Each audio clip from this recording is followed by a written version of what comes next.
Bem-vindos ao Durma Com Essa, o podcast que te guia pelo universo do sono. Eu sou o Guilherme Brassanini. E eu sou o George Pinheiro. E você não pode dormir sem essa, porque será que seu quarto está fazendo com que você tenha um sono de qualidade? E a gente trouxe dois convidados muito especiais, voltando àquela conformação aí de 2 convidados por episódio, né? E nós vamos apresentar aí o Jefferson Rodrigues. Ele é profissional de educação física, pós-graduado em distúrbios do sono pela Faculdade Inspirar, membro da Associação Brasileira do Sono e presidente, né? Vice-presidente, corrigindo, vice-presidente da Regional Santa Catarina, palestrante pesquisador na área de ergonomia do sono e CEO e fundador do Orthopedic Sleep. E a gente tem o segundo convidado de hoje, que é o Pedro Veríssimo, que é especialista em fisioterapia cardiorrespiratória pelo INCOR, na Faculdade de Medicina da USP, especialista em fisiologia do exercício e reabilitação geriátrica também pela USP, especialista em fisioterapia do sono pela Faculdade de Medicina da Federal da UFMG, e trabalhou 18 anos no Hospital Albert Einstein, né, como sênior das unidades coronarianas e semi-intensiva neurológica, e atualmente é diretor e fundador da empresa Respirando Soluções em Saúde. Pessoal, obrigado aí por ter aceitado o convite. Prazer ter vocês aqui, hein? E vamos começar então, né? Vamos falar um pouquinho. A gente estava conversando aqui anteriormente que a gente está com 2 profissionais que são muito complementares, né? Então a gente tem um fisioterapeuta do sono e uma pessoa que é um profissional da saúde, que é um educador físico que trabalha com a ergonomia do sono. Então a gente vai entender um pouquinho, né?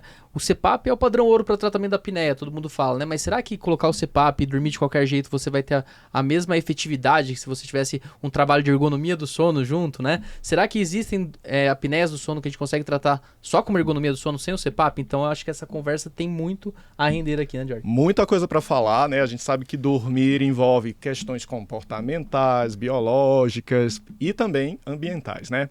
Eu acho que a gente esquece um pouco desse aspecto do ambiente, né? E a gente acha assim que, por exemplo, a gente vê isso quando as pessoas vão ter bebê, aí cria aquele quarto, né? E o que já faz? Já põe a TV no quarto, já quero pôr o videogame no quarto, e a gente Higiene sabe de que... sono zero. Não, né? exato. A gente esquece que o quarto ele é feito para dormir, né? A gente quer criar um outro ambiente. Então, na verdade, vocês que atuam aí já com diversas demandas na área do sono, vocês sabem que o ambiente tem um papel fundamental nisso, né? E o que é interessante a gente observar no ambiente para poder melhorar o sono e melhorar até um tratamento, né? Como, por exemplo, o CPAP. Como que a gente pode trabalhar nesse sentido, tornar um ambiente algo fundamental para dormir bem? Então, quero primeiro agradecer o Guilherme, o George também pelo convite, a oportunidade de estar falando de um tema tão relevante, mas na prática clínica, principalmente aqueles pacientes que têm distúrbio do sono, né? Acaba ficando um pouquinho deixando de lado, né? Eu sempre penso na seguinte situação, a gente precisa de 2 coisas boas em casa, né? Um bom chuveiro, porque é o que a gente faz, a gente sai cedo de casa, né? Tomar um banho pinga-pinga não dá, então um bom chuveiro e uma boa cama, um bom travesseiro, porque é o que a gente hoje acho que mais valoriza dentro de casa, né?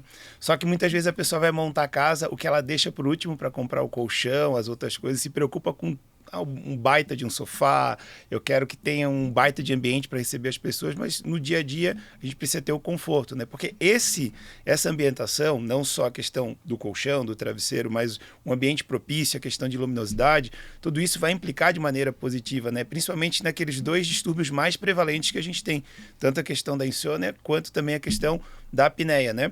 E principalmente no caso do Pedro aqui, que é meu colega aqui da parte da fisioterapia do sono, alguns pacientes que usam CPAP, eles precisam ter algumas adaptações ou tomar um determinado cuidado para que essa terapia seja mais confortável e aceitável, porque muitos desses pacientes não têm adaptação CPAP, porque o ambiente não está propício para usar a interface da máscara e, às vezes, esse é o fator principal pelo qual o paciente não adere à terapia. Às vezes se tenta mexer em vários parâmetros, se tenta mexer no tipo de CPAP, no tipo de máscara e muitas vezes alterando ali um travesseiro mais adequado, às vezes uma cama. Muitos pacientes têm dor, né? E a gente às vezes acaba deixando de avaliar a questão da dor, que é um fator também fragmentador do sono, né? Então tem uma ativação simpática pela dor. Então a gente trabalhando esse ambiente confortável, com certeza a gente vai fazer com que tanto a pessoa que usa terapia pressórica ou não usa terapia pressórica vai conseguir ter uma melhor qualidade de sono. E você, né, Pedro, que é um profissional aí, uma baita experiência, e você chega lá, o paciente, olha, vou começar a adaptação de CPAP, né? E a gente sabe que tornar essa experiência mais prática, né, mais fácil de se executar, porque eu não vou usar CPAP uma noite, vou usar todas as noites, a noite toda. E a noite inteira. A noite toda, né?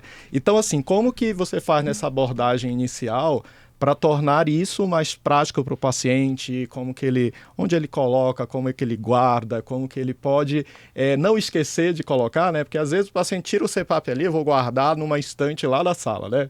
Então, isso já vai tornar mais difícil para ele no dia a dia fazer todo esse processo, né? Claro. Então, como que funciona o ambiente do quarto na adaptação do CPAP? Vamos lá, gente. Primeiro, uma honra grande estar aqui, né? É meu primeiro podcast, sabia? Nunca tinha participado de um podcast. Estreando aqui com a gente. Honra é nossa, hein? Honra é nossa. Porque, assim, cuidar de gente é muito bom, né? E a gente falar do nosso trabalho para um público qualificado, porque quem consome esse podcast de vocês é gente qualificada e, em última análise, o paciente que também vai ouvir e vai ouvir informação adequada, né? Para, a partir daí, tomar decisões mais acertadas, né? Porque com o mundo de informações que a gente tem, você ouve coisas adequadas e ouve coisas inadequadas também. Quando eu faço a avaliação inicial do paciente, eu penso muito que há uma mudança brutal em você dormir da forma que você dorme com a apneia e sem tratar, e você ter a mudança a partir de então de dormir de uma forma adaptada com um aparelho. Para alguns vai ser simples, vai ser rápido, mas para um grande número de pessoas de forma significante isso vai ser bastante complicado, fora o preconceito que as pessoas têm de dormir de forma adaptada. Então eu procuro mexer o menos possível na rotina desse paciente. Então, independente de apneia posicional, independente da postura adequada que se deve dormir, nessa primeira consulta eu quero que ele use e eu quero que ele tenha adesão.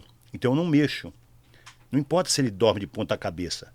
Ele vai dormir. Eu digo, o senhor vai dormir como o senhor gosta. Porque a grande mudança já é o CPAP na sua vida.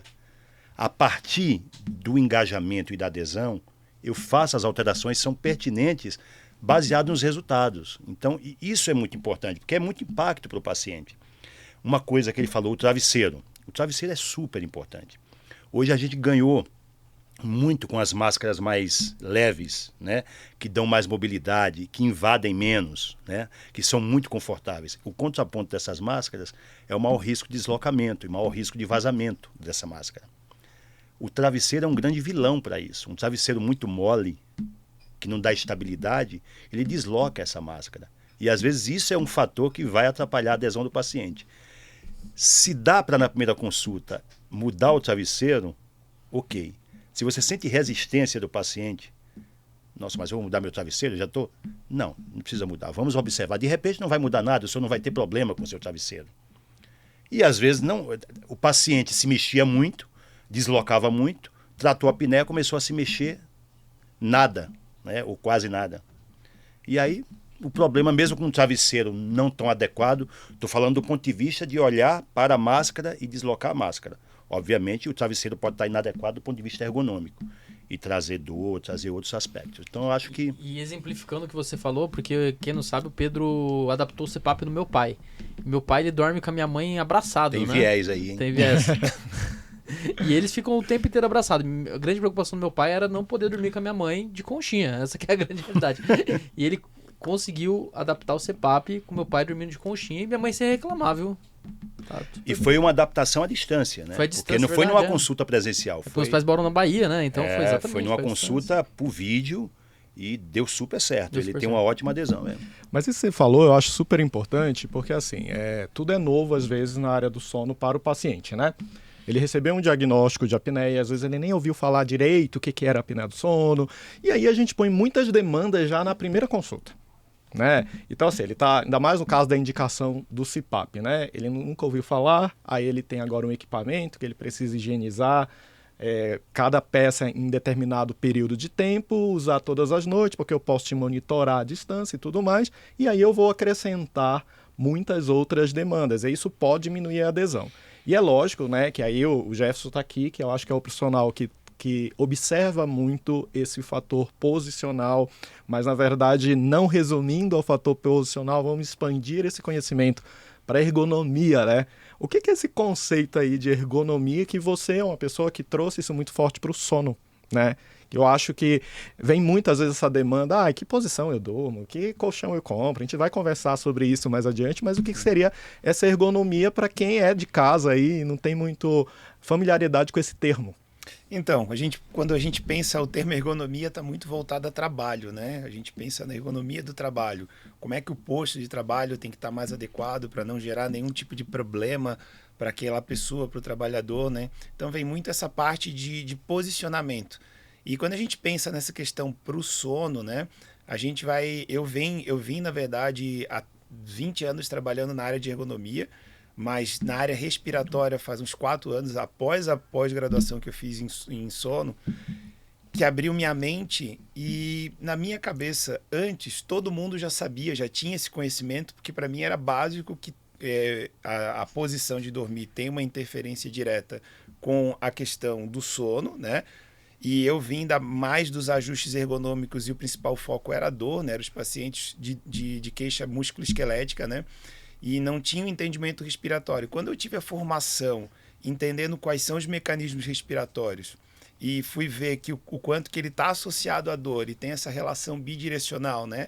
Da hipoxemia junto à dor, o fator fragmentador, ambos são fatores que podem gerar uma ativação do sistema simpático e fazem com que o sono fique mais fragmentado, gerando uma queixa, às vezes de uma sonolência residual, de um sono reparador. Quando a gente juntou tudo isso dentro de um pacote, a gente começa a avaliar que o paciente não é a apneia, a dor, ele é um combo. Ele é um não vem um capítulo complexo, do livro, né? É só apneia, nem o livro inteiro, né? A pessoa vem com várias outras demandas, né? Exato. E a literatura em si, ela posiciona muito a respeito da questão da apneia posicional, né? Começou com Cartwright, lá em 1984, a respeito do primeiro estudo, onde ela falava sobre a questão da interferência da posição no aparecimento das apneias e hipopneias, né? E dentro disso, né, a gente evolutivamente teve alguns grupos, né, Lewandowski, o pessoal também lá da Alemanha, da Holanda, que começou a desenvolver alguns protocolos onde poderia classificar pacientes elegíveis a tratamento posicional. Mas na prática clínica a gente vê que é muito difícil a gente fazer a terapia posicional, né? Que seria fazer com que o paciente fique de lado. É um fenótipo polissonográfico mais presente, né? Então, aproximadamente 60% dos pacientes têm apneia posicional.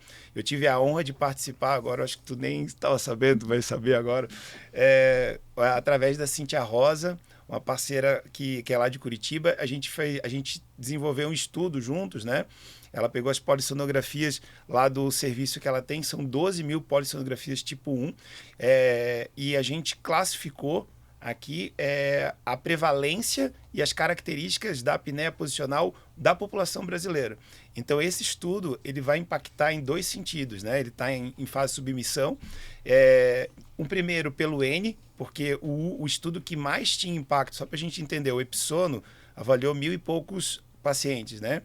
O estudo de apneia posicional, que tem maior amostra, seria um estudo francês com aproximadamente 6 mil pacientes. Nesse estudo é bem interessante porque ele viu que o paciente que tem apneia posicional, né, que a predominância dos eventos são na posição supina, é o fenótipo mais característico para não adaptar o CPAP, independente da gravidade.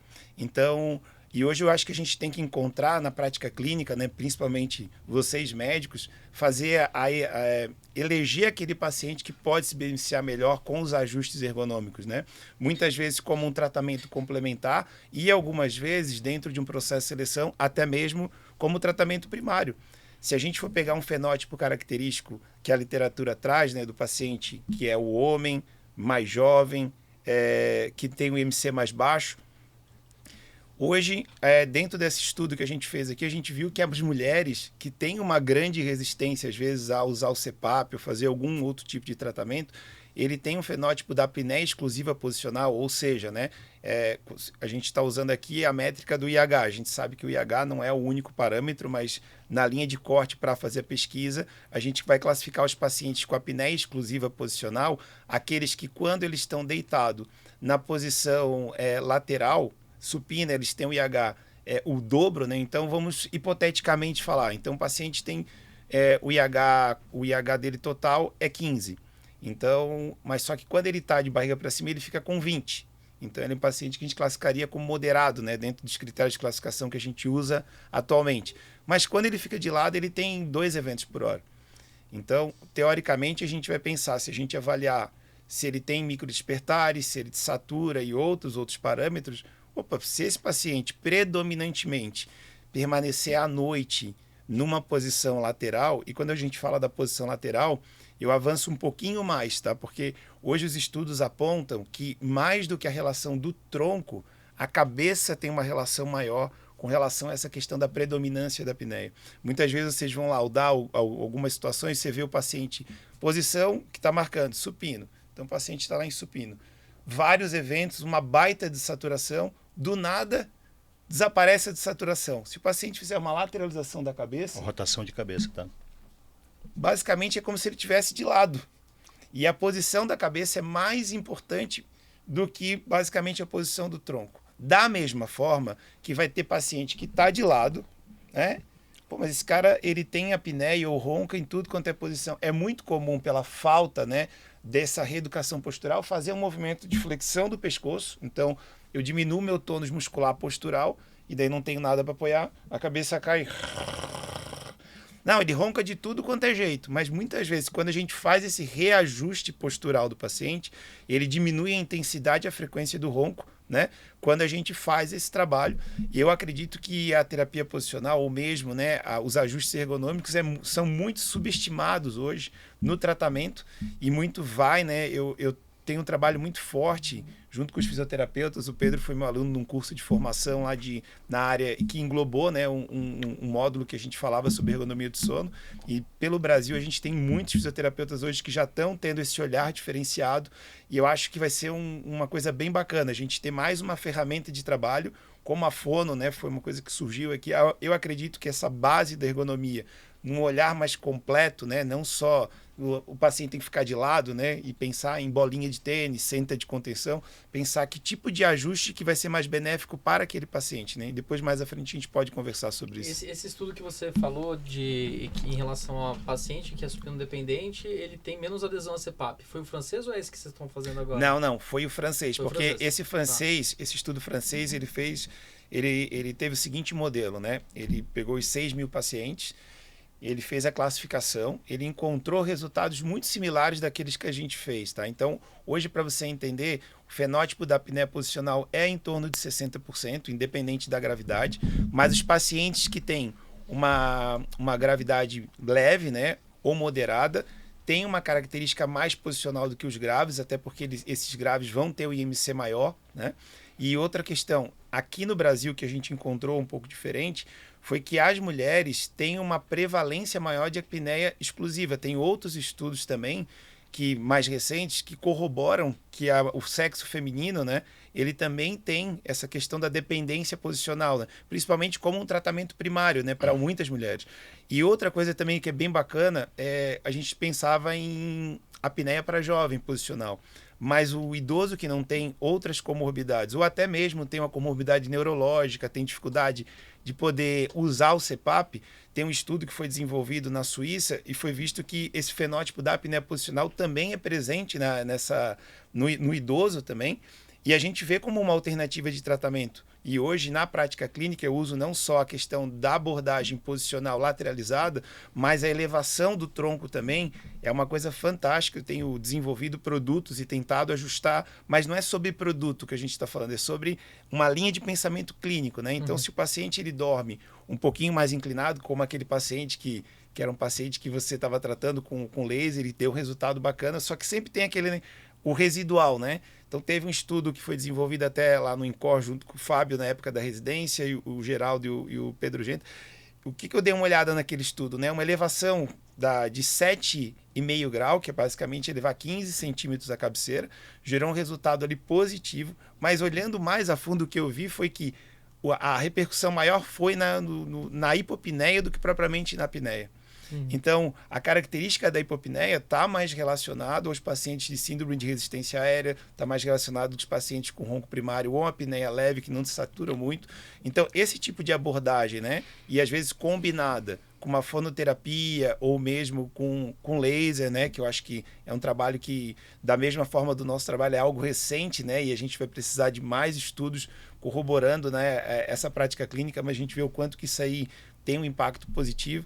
E eu acho que daqui para frente, eu acho que a gente tem muita coisa para estudar, mas a gente não pode deixar de negligenciar algo que já está fundamentado na literatura. Não, é bacana pensar assim. E esse paciente que a gente tem em comum, que eu encaminhei para o Jefferson, é um paciente que ele se sufocava. Era aquela questão do tônus que ia para a cabeça. Ele tinha uma apneia grave e só em ajuste ergonômico e laser a gente conseguiu um tratamento que mudou a vida da esposa dele também, que dormia com ele e tudo mais. E é isso, a gente sempre pensar em como a gente consegue, às vezes, combinar terapias individualizado para cada paciente, né? Uma coisa que a gente tem trabalhado bastante em relação a isso aí também. E colaborando com isso, a gente pode ir até mais longe, né? Porque quando você tem a apneia exclusiva, né, posicional exclusiva, você entende que o indivíduo trocou a postura, ele não tem apneia. Mas a gente tem um indivíduo que melhora com a postura, mas continua tendo apneia, né? Então, para esse paciente, você vai continuar tratando, seja com aparelho intraoral, seja com o CPAP, né, que é o padrão ouro. Mas, independente disso, às vezes, para melhorar a adaptação e a aceitação do paciente, quando você assume, por exemplo, a posição de lado, você melhora vazamento oral, né? Então, você tem melhor adaptação da máscara, você consegue fazer com que o paciente tenha um melhor resultado. Você consegue diminuir pressões do aparelho e isso é revertido em melhor adaptação do paciente, porque quanto mais a gente pressuriza, maior dificuldade do paciente aceitar aquela terapia. Então, são fatores que se adicionam, né? Então, não é simplesmente olhar a posição e a apneia, mas também o quanto que esse paciente vai render mais e vai ter melhor adesão quando a gente muda a postura, né? E uma coisa, Pedro, até aproveitando aqui o exemplo que o Gui usou do pai dele, né? Que sempre tem ele dormia abraçado com a esposa. E aí, assim, né? Eu acho que essa é uma questão super importante, que às vezes chegam uns pacientes, eu vou indicar o CPAP para ele diz assim, doutor, mas como que eu vou usar isso? Porque eu durmo de bruços, né? Ou eu durmo em determinada posição, né? Como, por exemplo, de conchinha, né? Então, como que você faz essa abordagem inicial para entender esse posicionamento e ofertar uma conduta mais particularizada, né? Porque, às vezes, mudar a posição de quem já está 20 anos dormindo daquele jeito, não, como você já falou anteriormente, não é algo que você faz no primeiro momento, não. Vai depender da evolução. Mas, assim, é uma máscara especial? O que você avalia nessas condições, né? Veja, tem diversos aspectos, né? Sim. Então, é muito comum o paciente, e até jovem, que tem apneia e ronca muito, ele até tratar a apneia, a mulher põe para fora do quarto, né? E aí ele dorme em outro cômodo. A gente salva casamentos, né? A gente salva casamentos. Quando a mulher vem junto no consultório, eu já sei que o negócio está muito sério, porque ela veio junto e diz, olha, ou ele usa ou a gente vai... Veio amarrado, né? Exatamente. Então, assim, tem diversos aspectos. Então, às vezes tem o cônjuge que se incomoda com a exalação da máscara. Aí a gente tem que procurar uma máscara adequada, que tenha menos exalação ou exalação silenciosa, que não vá para o cônjuge. Então, assim, vai muito da queixa do paciente, né? Tem paciente que gosta de dormir de conchinha. Aí você tem que procurar uma máscara que realmente tenha menos elementos ali que atrapalhem. Então, normalmente, máscaras que o tubo sai em cima da cabeça, porque aí você fica com o rosto mais livre. A gente até brinca, né? Essa máscara é a máscara do beijo, porque ela não tem volume para frente, você consegue dar o beijo de boa noite na esposa e sem nenhum problema. Então, vai depender muito da queixa para você adequar, né?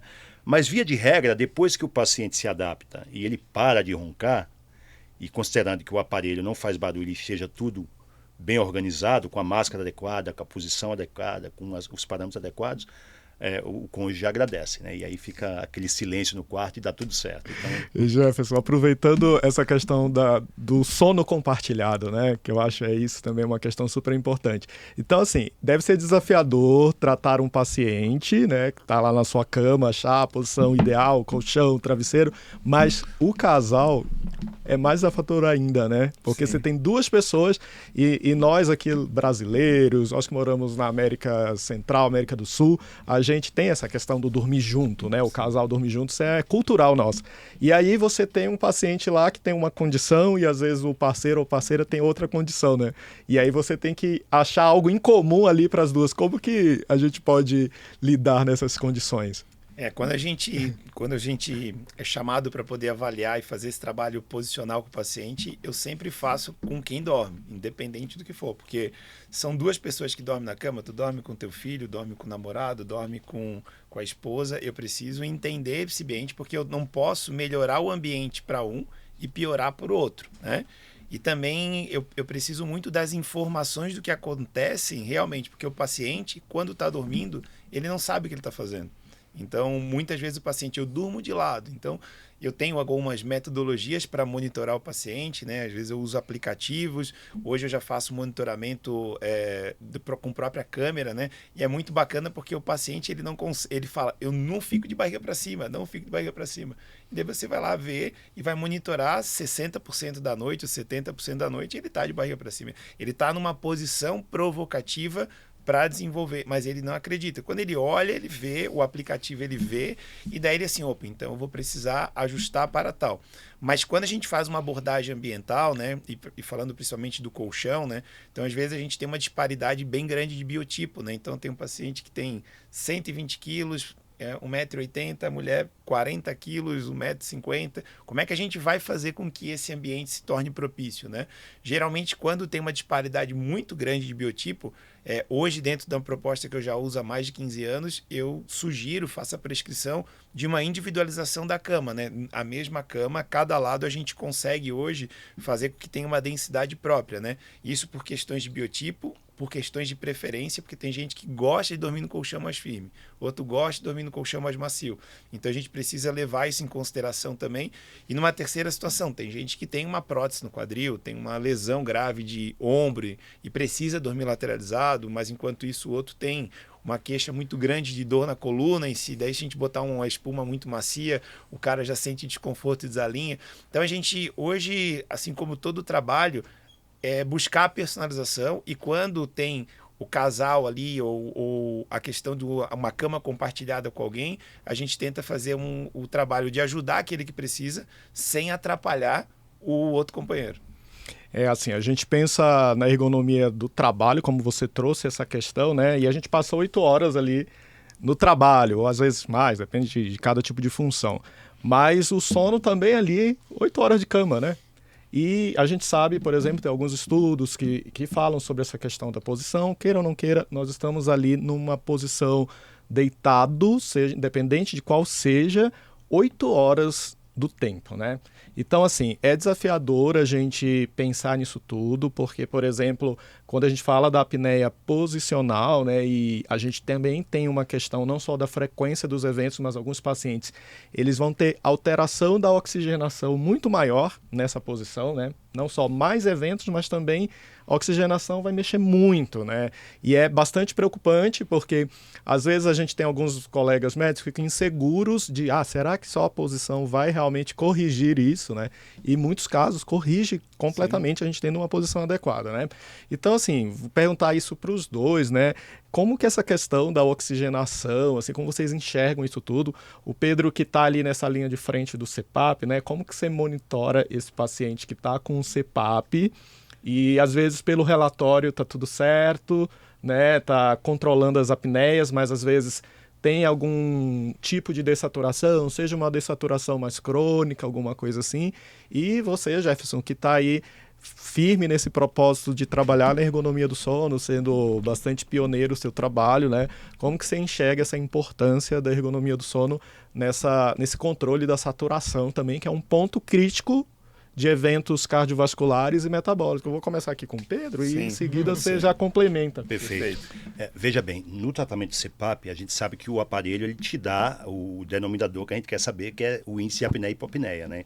Então, invariavelmente, você trata o indivíduo, e hoje, com o avanço, a gente consegue monitorar até a distância, a gente sabe na primeira noite para quanto diminuiu aquele índice de apneia. Porém, cada vez mais a gente sabe que o índice de apneia isolado ou sozinho, ele não é suficiente para determinar a gravidade do paciente.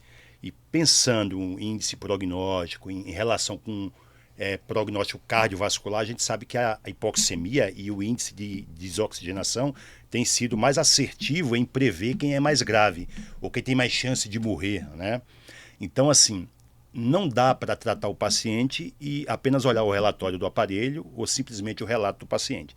Então, principalmente para aqueles pacientes que na polissonografia basal a gente sabe que é um dessaturador, que tem um T90 ali com um percentual de desoxigenação muito elevado, é mandatório. Você tem que, depois da titulação, averiguar se a oxigenação ela voltou para o patamar de normalidade, né? Então, isso tem crescido muito, né? Porque você olhar que o índice de apneia está normalizado, ok. E será que ele ainda continua hipoxêmico por um tempo que é suficiente para gerar preocupação e gerar dano?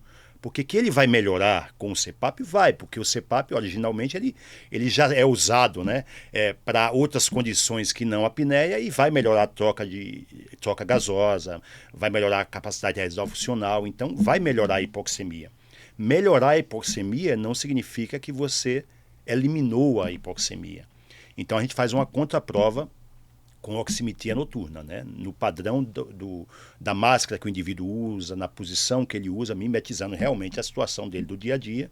E aí a gente tem, aí a depender do resultado, a gente vai fazendo ajustes finos. Então isso é muito importante, porque não dá para deixar o paciente livre, né? Só olhar para o número, né? O paciente é muito mais do que aquele número que está ali mostrando. E muitas vezes o paciente diz, não, mas eu estou com os índices tratados, mas eu não me sinto tão bem assim. Eu acordo, mas não acordo tão bem. Eu melhorei um pouco, mas não melhorei o suficiente. Então você vai lá, faz uma investigação e você descobre que o indivíduo está desoxigenando, né? E do ponto de vista do conceito de hipoxemia, você desoxigenou mais que 5 minutos seguidos ou somados na noite, isso já é considerado uma hipoxemia, né? Então a gente tem que buscar isso. E essa questão da oximetria noturna tem trazido outras informações importantes para a gente, que vai além da apneia. Porque o paciente que chega para você, quando ele vem com diagnóstico que tem doença pulmonar associada, né, é uma síndrome do overlap, por exemplo, já vem claro para você, está mais fácil. E quando o indivíduo não tem o diagnóstico de DPOC e ele diz, não, eu fumei, mas para mim está tudo bem. Mas você já fez uma espirometria? Não, não fiz. Fez uma tomografia de tórax? Tem um pneumologista que acompanha? Não, não tem nada disso. Aí você vai ver o padrão de saturação e muitas vezes ele não tem o típico dente de serra, né? Ele tem uma dessaturação que predomina naquele patamar mais baixo por um tempo muito maior. Ele vai ter o dente de serra porque ele tem apneia, mas após desatar ele ainda mantém aquela desoxigenação. Então é muito importante isso até para você dizer, opa, aqui eu vou ter que encaminhar para o especialista, porque ele está tratando a apneia. A partir de agora, quer fazer gasometria noturna para tomada de decisão, oxigênio adicional, vai ter que trocar para um BiPAP, um binível? Às vezes sim, às vezes não, né? Então acho que é muito por esse caminho, né? Geralmente, pessoal, eu pego muito caso desafiador, né? Porque como eu sou a última opção... É o fim da linha, né? Eu sou a última opção de tratamento, porque às vezes o que acontece, o paciente ele precisa ser tratado, né? Então ele começa desde do médico, depois ele vem o CPAP, entra a fono, às vezes entra a psicóloga e por último entra o Jefferson para tentar ver se vai fazer. E realmente o que a gente encontra, tá? O que a gente encontra, na verdade, é essa questão, né? Tem detalhes pequenos, né? E quando a gente fala da questão da posição e a personalização da abordagem para cada um, que implica totalmente nessa questão não só dos parâmetros que o CPAP nos dão, mas hoje eu coloco sempre a medição da oximetria, principalmente aquele paciente que tem o fenótipo de dessaturar, né? Porque às vezes a gente pega o paciente que a gente vê que na polissonografia ele não dessatura muito, ele tem um endótipo do baixo limiar de despertar, às vezes a gente vai melhorar essa condição, mas a gente não vai ter o resultado ali da oximetria da forma como a gente gostaria. Então tem a questão do acompanhamento clínico, né, do quanto que o paciente está se sentindo melhor, e tem também uma questão do quanto que a gente pode, de maneira objetiva, a gente provar para ele que essa abordagem está interessante. Então hoje, assim, até para os pacientes de CPAP, eu geralmente olho as curvas de fluxo avançado do CPAP, né, porque ali me dá muita noção de situações onde a curva sugere colapso de epiglote, prolapso palatal, às vezes está marcando eventos ali de respiração periódica, e a gente consegue melhorar, né, algumas condições. Pacientes que têm Cheyne-Stokes, já tem alguns estudos que apontam que a posição supina aumenta, né, a respiração Cheyne-Stokes e a apneia central. Então, uma das abordagens para a gente tratar é fazer a lateralização do paciente, do tronco, né? E uma segunda abordagem também é fazer a elevação da cama. Então, a gente vai utilizando essas abordagens de acordo com aquilo que os resultados vão nos passando, com a clínica que o paciente nos passa, né? E dentro desse meu protocolo é muito importante que o oxigênio esteja adequado, né? E que a gente sature o mínimo possível. E geralmente, quando a gente percebe uma melhora clínica do paciente, a oximetria nos corrobora, né, que realmente tem um resultado bacana, tanto na diminuição da carga hipóxia, quanto também na diminuição do índice de saturação e uma saturação média mais adequada. Eu sou da filosofia que a gente tem que extrair o máximo de informação do exame que dá início, que dá o diagnóstico do paciente, seja ele qual for, né? E o que eu sempre gosto de chamar a atenção que às vezes o paciente, como o Pedro e também você já falou anteriormente, ele não vem só a apneia, ele pode ter algumas condições juntos, às vezes tem um paciente que tem um grau de obesidade maior, isso tudo vai colaborar com uma série de questões. E a gente pega aquele paciente que tem uma saturação média mais baixa, né, e tem uma apneia acentuada e ele desatura acentuadamente, né, quando eu falo assim do delta, ele desce às vezes de 92 para 86, e aí é a grande importância do segmento, né, porque, por exemplo, alguns desses pacientes pode ser essa saturação média mais baixa pela hipóxia intermitente com uma diferença muito grande, né, e aí realmente você quando coloca o CPAP e faz uma avaliação da oximetria, esse paciente corrigiu tudo, aí essa saturação média vai para os patamares de normalidade, mas às vezes não, né? Que acontece às vezes numa hipoventilação, seja ela qual for, né? Seja por uma obesidade, seja por uma doença pulmonar obstrutiva crônica. E essa questão também do paciente que não tem tanta hipóxia intermitente, mas tem uma dessaturação sustentada, né? Sim. Cai e fica, né? Então é o paciente que nos desafia. Que sai da tipicidade, né? Exato. É um caso à parte. É um caso à parte. Aí as mas abordagens... não pode ser negligenciado, você tem que olhar para ele. Né? Perfeito. As abordagens mudam completamente a depender dessa situação. E aí é desafiador para a gente médico, né, Gui? Porque esse paciente ele vem com diversas demandas, né? E às vezes diversas abordagens são necessárias, né? Então, por exemplo, como que a gente pode conduzir esse paciente de uma forma mais assertiva. E aí eu vejo a evolução da terapia como o grande diferencial, né? Eu sempre falo para os pacientes, a nossa primeira consulta é o primeiro encontro dessa jornada, porque não dá para a gente resolver todas as demandas. Tem paciente que o quadro é mais habitual, a gente sabe que vai resolver muito mais rápido, mas tem outros que não. Então, como que vocês abordam esse paciente? Porque eu sei, no segmento, exatamente, porque o Jefferson precisa disso, tem paciente seu que vai gravar o vídeo e você vai ver e vai precisar organizar, e você, né, Pedro, que fica ali acompanhando, às vezes diariamente, seja no telemonitoramento e conversando com esse paciente, né? Então, esse é o grande paradoxo, né, de você ter a ampliação da tecnologia, a facilidade de monitorar o paciente, e o paciente, por isso, ter o entendimento que o aparelho é tão tecnológico que ele por si só ele trata, e como o paciente também tem acesso às vezes no app do celular dele de informações, claro, resumidas, que são direcionadas para o entendimento do leigo, né? Ele acha que isso é suficiente. Então é desafiador, por mais que a gente tenha tido um ganho muito grande de telemonitoramento, de evolução de máscara, de evolução de aparelho, existe o contraponto de que isso gera um fortalecimento de que o paciente ele é autônomo, né? Ele pode seguir sozinho. Quantos pacientes chegam para mim que compraram aparelhos na internet e dizem, eu comprei, mas aí agora eu não consigo usar, porque eu liguei, eu comecei a usar, óbvio, não está customizado, o aparelho vem do padrão de fábrica com uma larga diferença de pressão. E aí vem o confundimento que é automático, basta ligar na tomada, né? Óbvio. Vai resolver e sozinho. Máscara qualquer uma, né? Então, esse segmento é muito importante. E se a gente pensar que, por exemplo, os estudos que foram ver desfecho cardiovascular, e que é contraditório até hoje, mas a gente sabe que quando a gente pega o subgrupo e teve ótima adesão, a gente sabe que o desfecho cardiovascular é positivo. Então, a adesão é, sem dúvida alguma, talvez a coisa mais importante do tratamento, né? Porque o indivíduo que não usa, ele não vai ter o benefício, né? Então, é muito importante ter alguém para seguir. E perder esse segmento é muito fácil.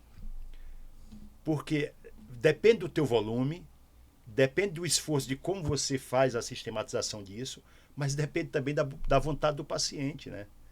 Porque aquele paciente que não quer engajar, ele chega no teu consultório dizendo, mas eu vim porque a minha filha me trouxe, alguém me trouxe, mas eu não quero usar. Para você quebrar essa barreira, é muito difícil.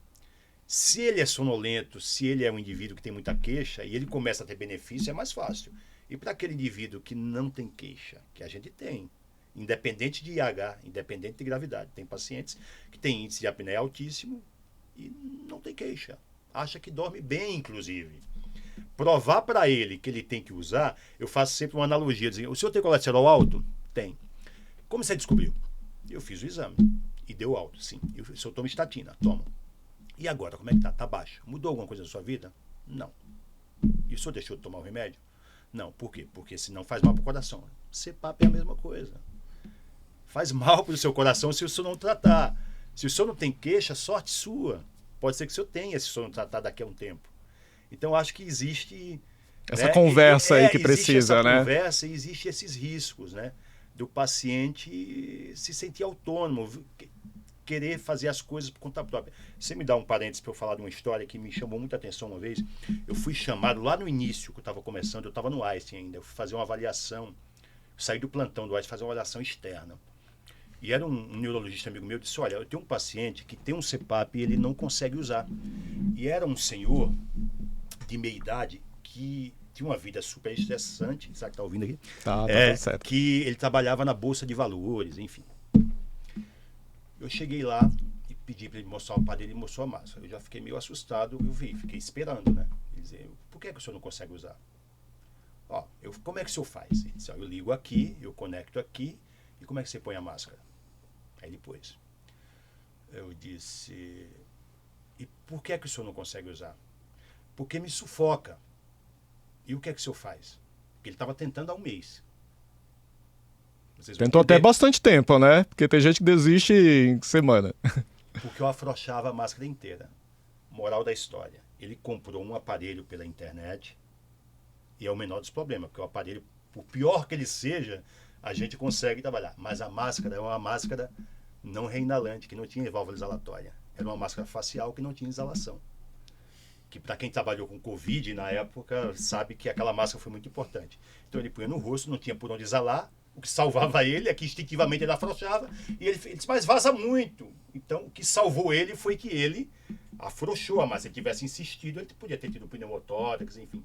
Então veja, aí eu perguntei, mas onde o senhor chegou nessa informação dessa máscara? Não, porque tem um amigo meu de Curitiba que usa o aparelho, ele disse, máscara qualquer uma, vê lá na internet uma que você gostou e você vai lá e compra. Então, veja o perigo, né? A responsabilidade ninguém assume depois pelo conselho errado, Sim. né? Então, olha o perigo. Então, é muito importante ter alguém de formação que direcione e acompanhe esse paciente.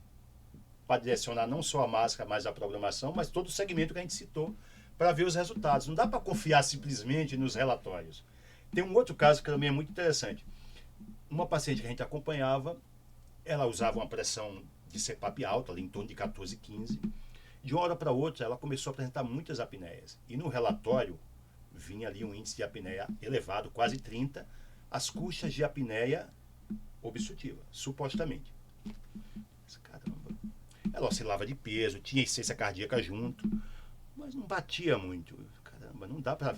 Então, assim, o que é o grande alerta? O relatório, ele te direciona, mas você tem que avançar na investigação. Aí o que você falou, a gente foi fazer a leitura de avançada de curva de fluxo. E na curva de fluxo tinha a marcação de obstrutiva, quando eu abria a curva, todas aquelas apneias eram centrais. E tratar a apneia central é diferente de obstrutiva. Então, assim, não dá para olhar simplesmente para o relatório, né? Não dá pra confiar, né? Não dá.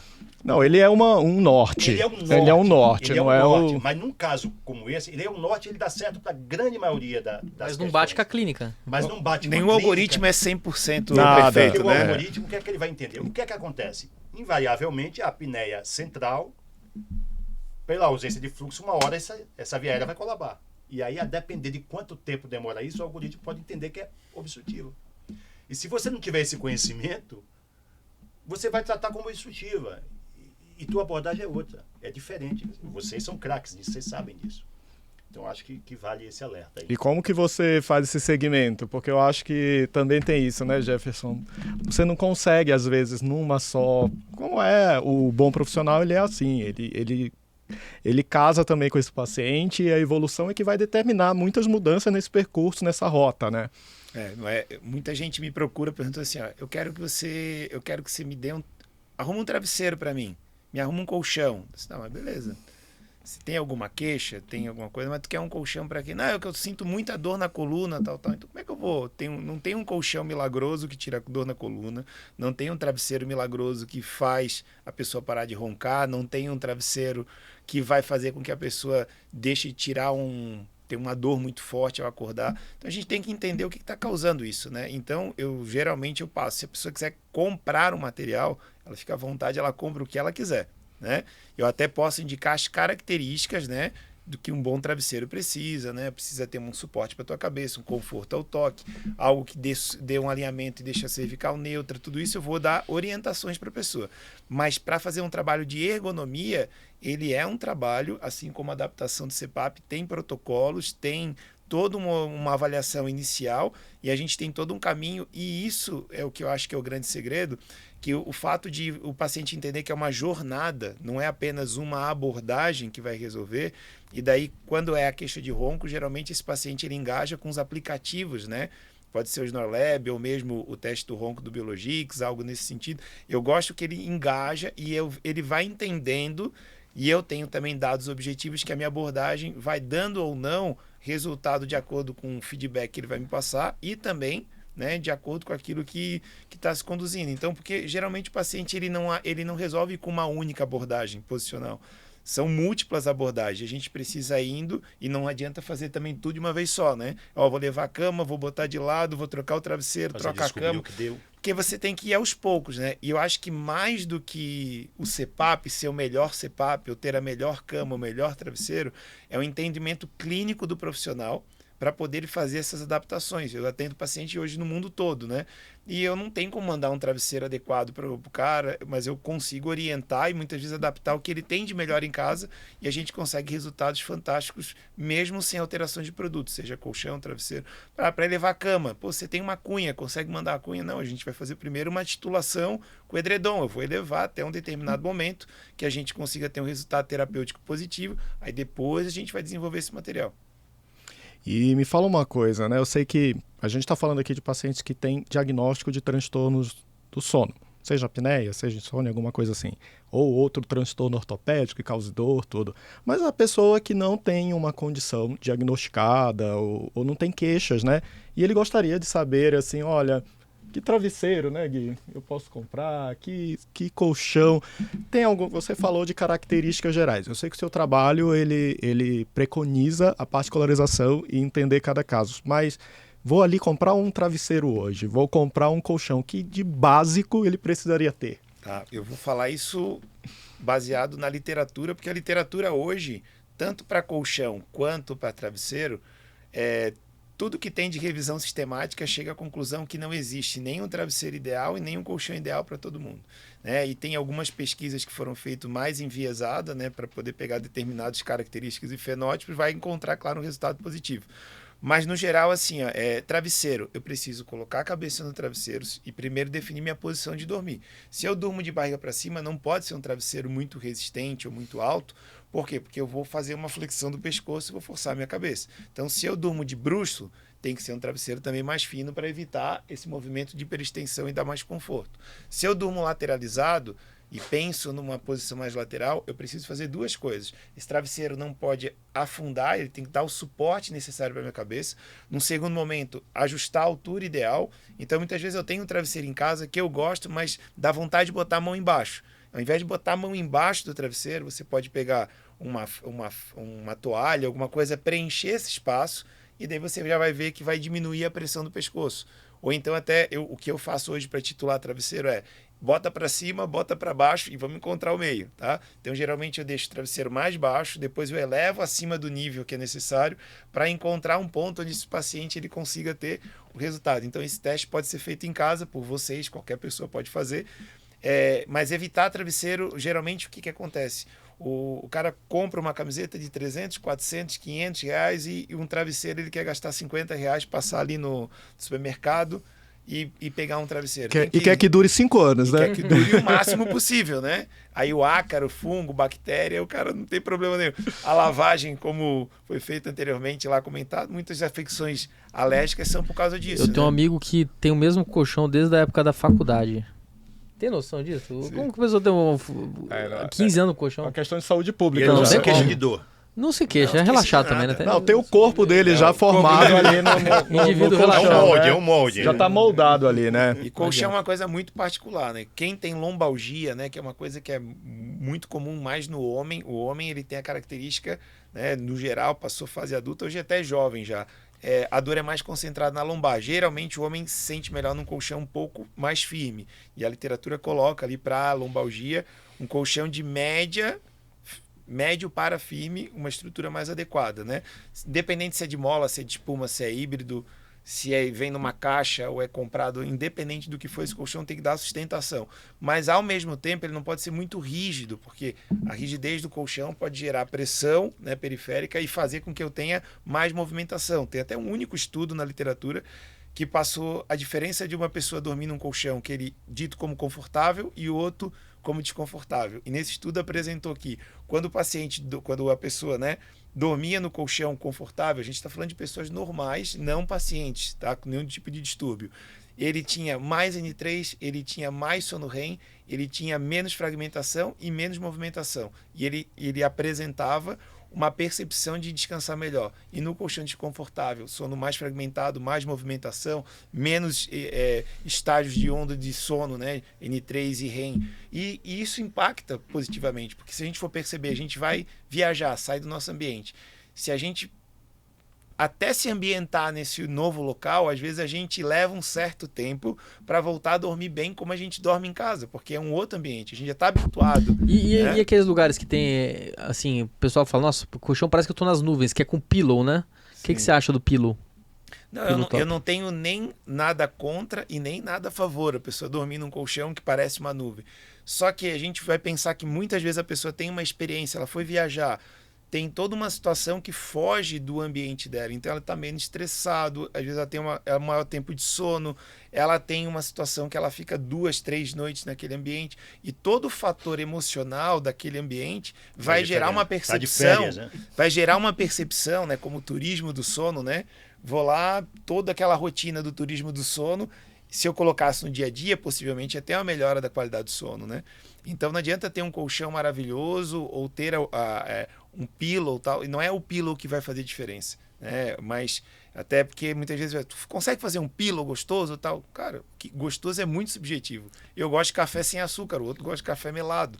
Então não é a questão do pillow, a questão é adequar essa estrutura, até porque tem pillow que é firme e pillow que é macio. É entender também da pessoa, né? Se ela às vezes tem um problema muscular, vai piorar, talvez, né? Por ser mais mole e tudo mais. Então. Isso é uma coisa que é pontual. Que é mais confortável, a pessoa dorme bem um dia, mas no outro dia tá com dor. Você está falando do indivíduo que viaja e ele prefere aquele lá do hotel porque acha que é maravilhoso, né? Sim. Mas existe o contrário também, né? O indivíduo não dá para levar o colchão, mas ele leva o travesseiro para viajar. Minha esposa é uma, ela viaja sempre com o travesseiro dela. A gente vê isso nos aviões, né? Não entende, ela entende que não tem nenhum travesseiro melhor do que o que ela usa, entendeu? E isso é muito comum e é da particularidade. A gente está habituado com isso, né? Uma outra coisa pontual que a gente está comentando aqui é a questão de tentar idealizar o melhor ambiente, né? Entra dentro da parte da ortossonia. Qual é o melhor colchão? Qual é o melhor travesseiro? Cara, e vira uma busca incessante, e né? a gente tem gente que tem coleções de travesseiro. Cara, eu sempre que eu vou no paciente, o cara tem coleções de travesseiro, a primeira coisa que eu vou pensar, eu vou achar um desses travesseiros que vai ser melhor para ele. Não vou indicar um outro. Tá? Por quê? Porque é aquele negócio, né? Não vai ter o melhor. A gente tem que corresponsabilizar a pessoa, né? E ela tem que saber que tudo que ela faz antes de dormir pode gerar dor, pode gerar tensão, pode gerar fragmentação de sono, e não tem nada que é produto que é milagroso, nem CPAP, nem colchão, nem nada. E aí eu tenho pergunta de duas situações específicas, né? Uma para o Jefferson e outra para o Pedro. Para o Jefferson é o seguinte: como lidar com o paciente que tem refluxo? Né, porque é uma queixa de fragmentação do sono e que quando a gente está aqui acordado, estou em pé, isso eu percebo menos e às vezes à noite eu fico tendo refluxo, fico às vezes até sufocando pelo laringoespasmo e despertando do sono, como que a ergonomia pode ajudar. E no caso para o Pedro, né, aproveitando também, para o paciente que está usando o CPAP e por algum motivo ele começa a ter gás ou ar indo para o estômago, que a gente chama de aerofagia, né? Que é um fenômeno que não é tão frequente, mas acontece, né? E a abordagem também envolve questões de posição aí. Então, o que vocês dizem sobre esses pontos aí, que são pontos muito importantes aí na qualidade do sono? Sim, a questão do refluxo, ela já está muitas vezes associada ao próprio quadro clínico do paciente, né? Apneia, refluxo, mas tem pacientes que, independente do que for, usam CPAP, se tratam, o tratamento da apneia está ok, mas ainda tem o refluxo como queixa, né? Então, falando do que tem na literatura e que a gente coloca na prática clínica, né?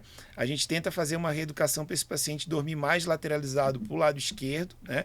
Até tem um estudo que usou um dispositivo onde esse dispositivo vibrava sempre que o paciente ficava de barriga para cima ou lado direito, fazendo que esse paciente sempre ficasse do lado esquerdo, e teve uma melhora de todos os sintomas na área da parte do controle do refluxo por si só. Mas pensando na etiologia do refluxo, né, a gente tem que evitar com que esse movimento do diafragma venha trazer, né, esse líquido para a parte do esôfago, essa região da garganta. Então, quando a gente faz uma elevação da cabeceira da cama, né, e quando a gente fala do método de elevação tradicional, indicado geralmente até pelos gastros, tal, que é elevar o pé da cama, a gente tem um problema muito sério, que é o seguinte: esse paciente, às vezes, é paciente que tem muito líquido e tem edema, tem problema circulatório. Esse líquido rostral, né, que ele fica na região do membro inferior, né, e quando a gente deita, vem para a região da garganta, e por isso que elevar um pouco o tronco melhora, principalmente o paciente que tem muito deslocamento de líquido, melhora por si só a apneia, melhora o ronco, pelo movimento de tração traqueal também mais otimizado. Esse paciente que deita aqui inclinado, ele muitas vezes não tolera e não acorda bem, né? Porque a gente está jogando esse líquido todo pro pé, né? Só que se eu preciso elevar o tronco, então hoje hoje eu tenho orientado muito, assim, né? Fazer com que o paciente, como se fosse aquelas camas hospitalares ou cama articulada, né? A gente elevar só o que realmente precisa. E o nível de elevação necessário muito particular para ele. Então, é muito bacana, às vezes tu eleva 7, 8 centímetros, 5 centímetros em casos de refluxo mais leve, melhora muito, às vezes até independente da posição. Então a gente sabe que, pela questão da conformidade do estômago, evitar o lado direito já é positivo. Então, geralmente a gente deita, geralmente mais virando para fora da cama. Então, se a gente for, às vezes eu troco os parceiros de lado para fazer com que a pessoa instintivamente fique mais do outro lado, do lado para fora da cama. Então, tem duas pessoas deitadas, eu vou deitar para cá, vou virar para fora. Porque a gente evita muitas vezes a respiração, porque atrapalha, né? Principalmente se a pessoa ronca, né? Instintivamente a gente tende a fazer isso, né? Tem os conchinhas, né?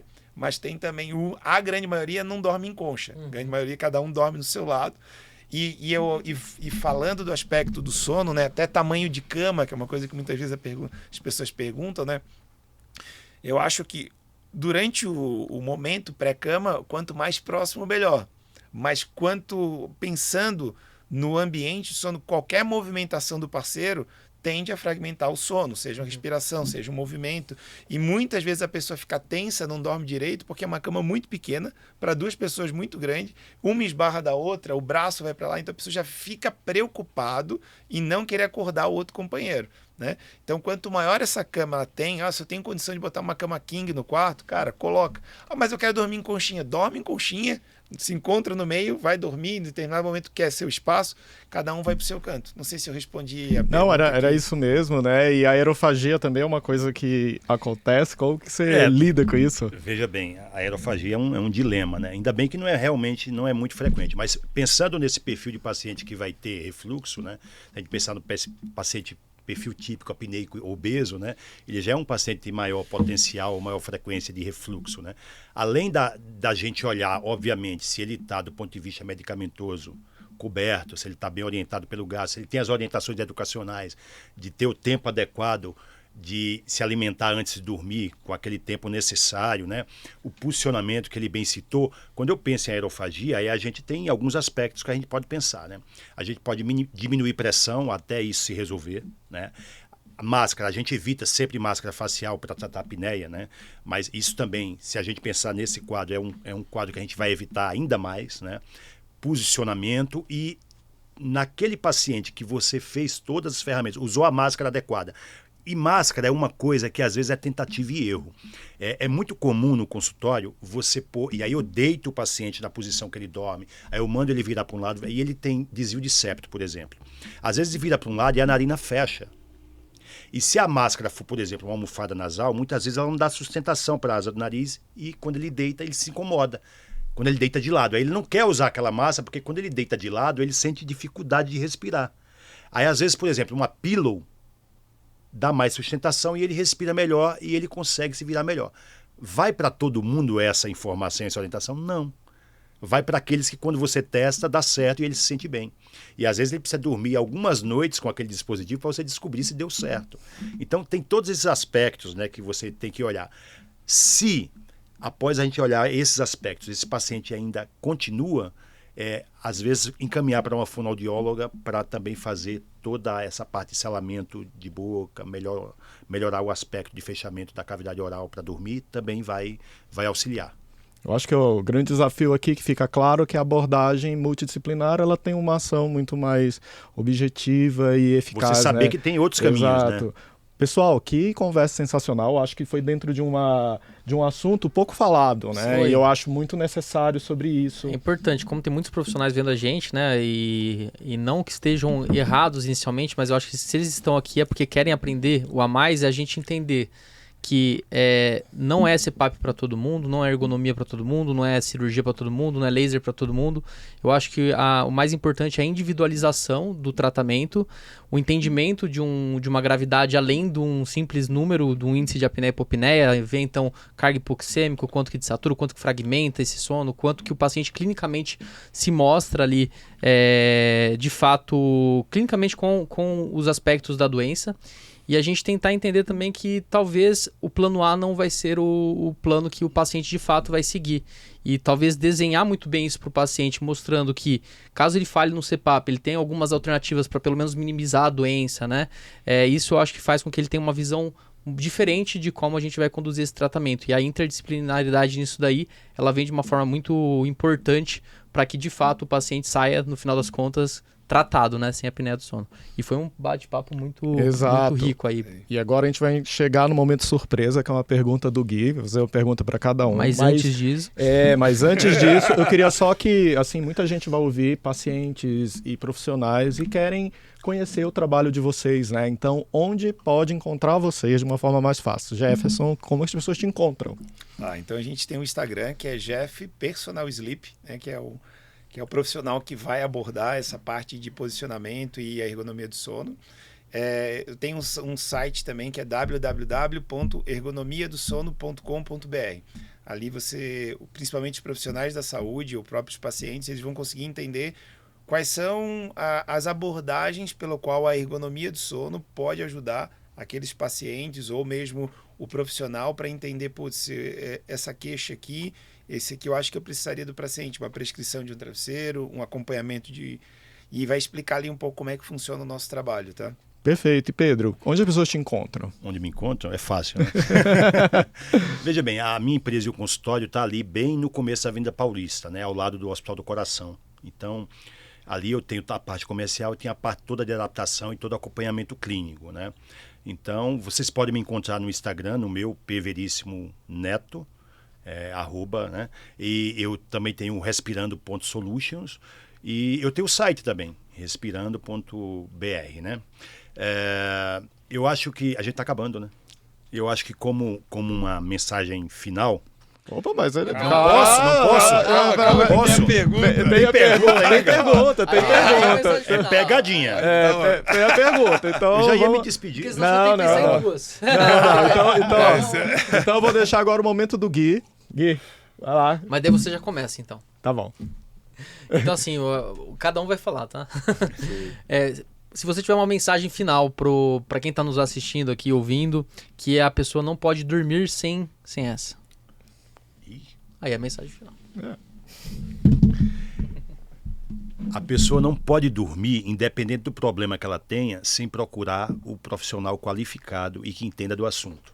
Não dá para ouvir qualquer informação, se alimentar daquela informação e fazer isso por conta própria. Então isso é o que me preocupa muito hoje em dia. Inclusive quando se trata de profissionais de qualquer área que começam a tratar de doenças do sono sem ter formação específica para isso. Então acho que esse é o grande cuidado que a gente tem que ter. E importante, né? Jefferson. É isso aí, eu não. Tipo assim... Eu durma com essa, então. Durma com essa. Então vamos lá. Eu acho que é um recado mais para os profissionais da saúde, principalmente médicos, fisioterapeutas, para poder ter uma atenção com relação a avaliar a questão da posição que o paciente dorme, né? É um fenótipo pseudossonográfico mais presente, na maioria das vezes é negligenciado na prática clínica, né? Então ali, muitas vezes, uma abordagem simples para os pacientes bem selecionados, a gente pode ter uma solução de um tratamento, né? Sabendo que a apneia do sono é uma doença evolutiva, mas naquele momento, muitas vezes, pode ser uma abordagem ou que vai subtratar, mas vai ser uma opção de tratamento para ele, ou mesmo vai ser uma opção de tratamento muito aceitável, porque é muito melhor, muitas vezes, o paciente que pode dormir sem máscara, dormir sem aparelho, sem ter necessidade de fazer exercício, se ele tiver dentro de um quadro que muitas vezes ele faz tudo isso e ainda continua tendo apneia, se ele é um paciente apneico posicional exclusivo. Pessoal, você que acompanhou esse episódio, compartilha nas redes sociais, siga a gente no @durmacomeça podcast no Instagram, no YouTube, no Spotify e vem mais conteúdo importante sobre sono e qualidade de vida, né, Gui? E compartilha esse episódio porque saber como dormir bem em um ambiente é fundamental para a saúde e para o sono de todo mundo. Então, a gente se vê no próximo episódio. Durma com essa.